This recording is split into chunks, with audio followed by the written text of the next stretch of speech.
see, this is the other thing that's really interesting. Is like we're caught up in the idea that healthy equals thin. Thin, right? Do you know what I mean? Or fit. And heavy means that you're either lazy or you're unhealthy. And you're not strong. And that is so not the case. Not true. And this is one of the reasons why I think that this idea is important to talk about, because when you start to go like, oh well, she's thin, so she can look good in the little outfit and stand in front of the class and do like this, and she really could be two jumping jacks away from her cardiac arrest. Right, and I can run circles around her. Right, and that's what I always tell, and that was how I always communicated that to people who either question or say, and I'd be like, listen, there was a time when I would really give a hard time to smaller people in class because they would, and I would tell you why I would, and it's nothing personal. I mean, it was really out of love, but it was just to show them and to make them understand that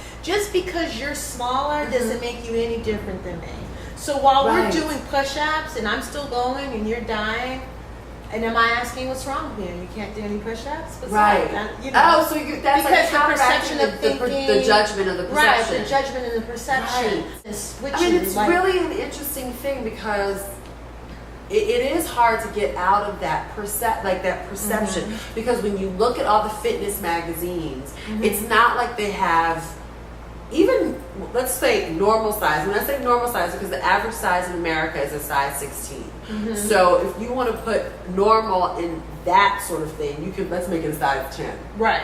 Okay? Right. You're not seeing but now size they're 10. even looking size 10 as a plus size now. No, but I'm saying like as a normal for America. Right. When you look at fitness magazines and shape magazines, and you always see the tiny model version of what fitness is, and it doesn't ever promote the more normal sized person as an image of health. Right.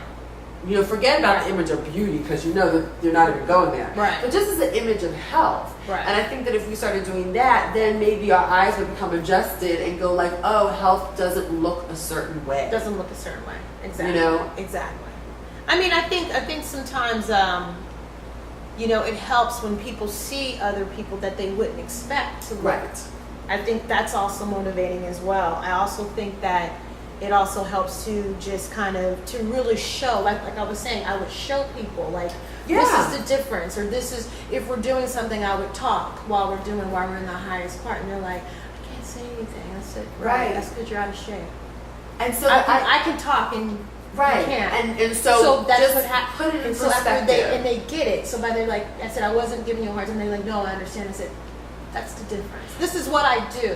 This is what you're coming to take. Right. So this is what I'm here for a reason. Right. So obviously there's something that I'm doing right. I think that and yoga is a very different sort of thing, because the whole premise of it isn't necessarily to become thinner or whatever. It's about something. Technically, right. It's about something. Right. But with Bikram, because it is so exposed, and you get your teacher is like in a Speedo or something. Right. Right. This has been a very interesting environment to test that theory of like who is capable and who's in quote unquote better shape or not, because you have all sorts of body types, and some of the people who walk in and they look good in the outfit and they're thin, they might spend half the time sitting down, and you may see someone who would think, oh God, they're never going to make it through this class. Right.